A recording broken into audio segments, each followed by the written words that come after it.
Assalamualaikum warahmatullahi wabarakatuh. Kembali ke dengan saya. Kita akan melanjuti materi yang kemarin, yaitu tentang lompat jauh. Macam-macam gaya lompat jauh.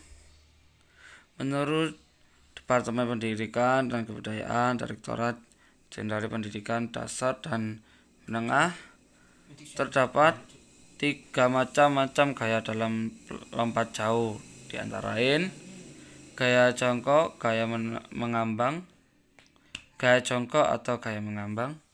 Gaya ini merupakan gaya lompat jauh tertua. Gaya jongkok mudah dilakukan karena jumper hanya harus menekuk kedua kaki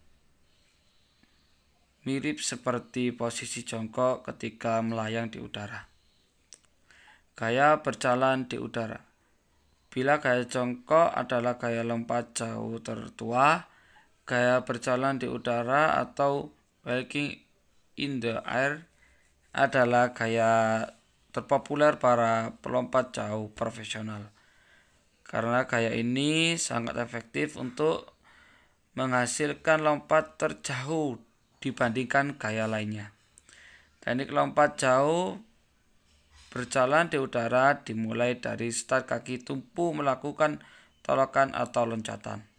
Ketika tubuh melayang di udara, lakukan gerakan seperti melangkahkan kaki atau seperti Anda sedang berjalan di udara.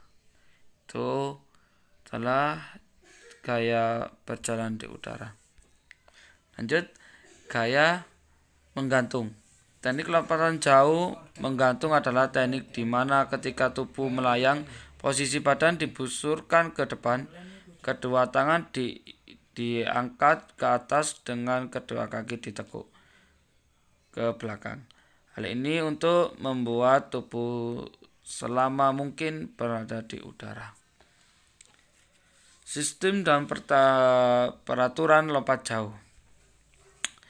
Seorang jumper atau lompatan dari olahraga lompat jauh, lompatannya dinyatakan tidak sah atau gagal apabila menyentuh tanah di belakang garis loncatan dengan bagian tubuh menampu, baik itu ketika melakukan tolakan atau berlari tanpa membuat tolakan. Jadi jumper harus melakukan tolakan tepat sebelum ujung garis loncatan atau sebelum garis tersebut.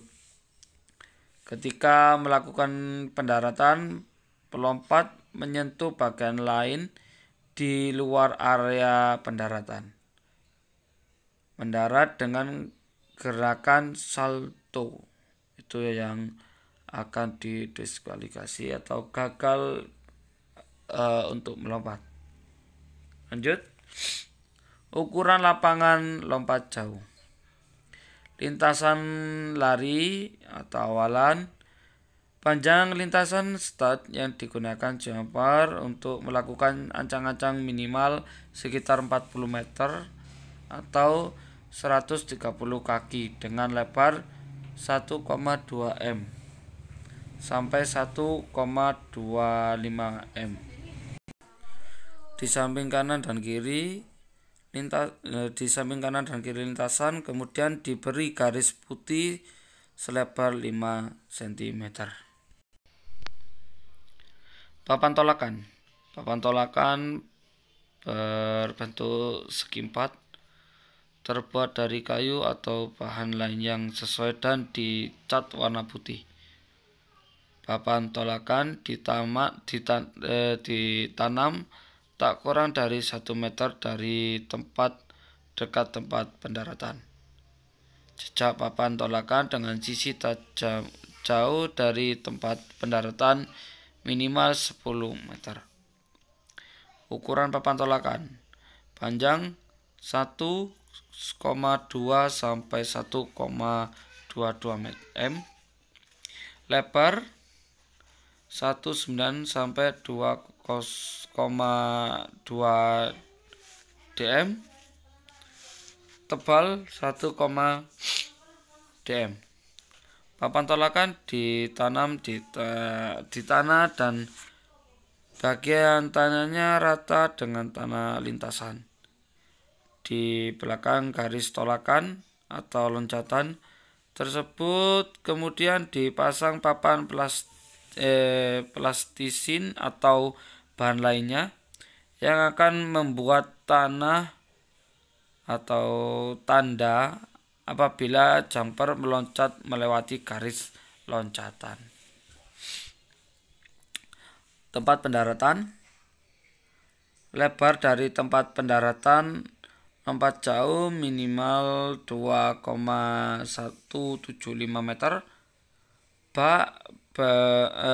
Kalau bak pendaratan ini diisi dengan pasir yang lembut, halus dan sedikit basah.